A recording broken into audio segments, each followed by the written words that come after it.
I think this is the best story of the day. Big infusion of cash for the meatless company, Impossible Foods. They brought in $300 million.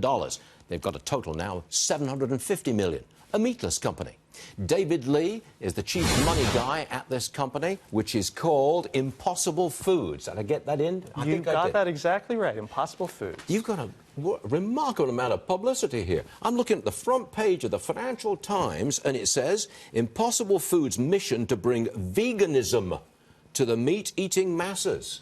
Are you a vegan? I am a hardcore meat eater, and I am exactly the target of Impossible Foods. 90+% of the people who keep coming back for this Impossible Burger, they're coming because they're meat eaters who want that craveability that hits the spot, but they want to feel better about their health. They want to feel better about the impact they're having on the world. What is in this meatless burger? So the Impossible Burger is made entirely out of plants, which means it uses a fraction of the world's resources, a fraction of the amount of water. It produces, I think, 1/8 of the greenhouse gases you would get from a burger from a cow.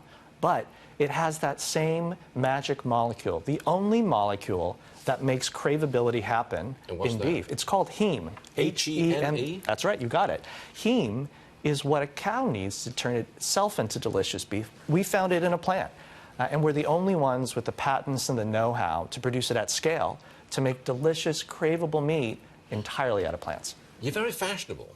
I mean, well, I don't know. Beyond Meat went public, a big splash, brought in a lot of money, and the stock went straight up. So, are you going to go public?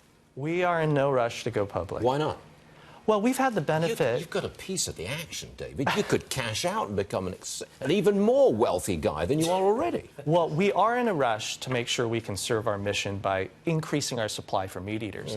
But we've had the benefit, this is a great example, $300 million raised out of $750 from great long-term investors like Horizons and Temasek. Though many of us came from large public company backgrounds, Sheetal Shah has just been announced as our head of supply chain, Dennis Woodside, who took Dropbox public. I have predominantly a public company background. We know how to operate as if we're public. And you don't need to cash out yet. Okay, I got it. Now, if I go to a White Castle, yes, can I get a meatless burger for less than $2? At every White Castle, you can get an Impossible slider for less than $2. You'd like to get the name out there. Absolutely. and you know what? You should try it and tell me what you think. I think you'll like it. No, we would like you to come back to the show and bring some samples with you. I should have done that. Free samples, you know. I would have eaten them on camera. I would do that for you, David. Next time, I will bring you a bevy of Impossible Burgers. A bevy of Impossible Burgers. Yes, absolutely. Okay. Impossible Foods CEO, David Lee. Thank you very much for joining us, David. We really appreciate it. Thank you. Come on back soon, okay? Great, thanks. Good stuff.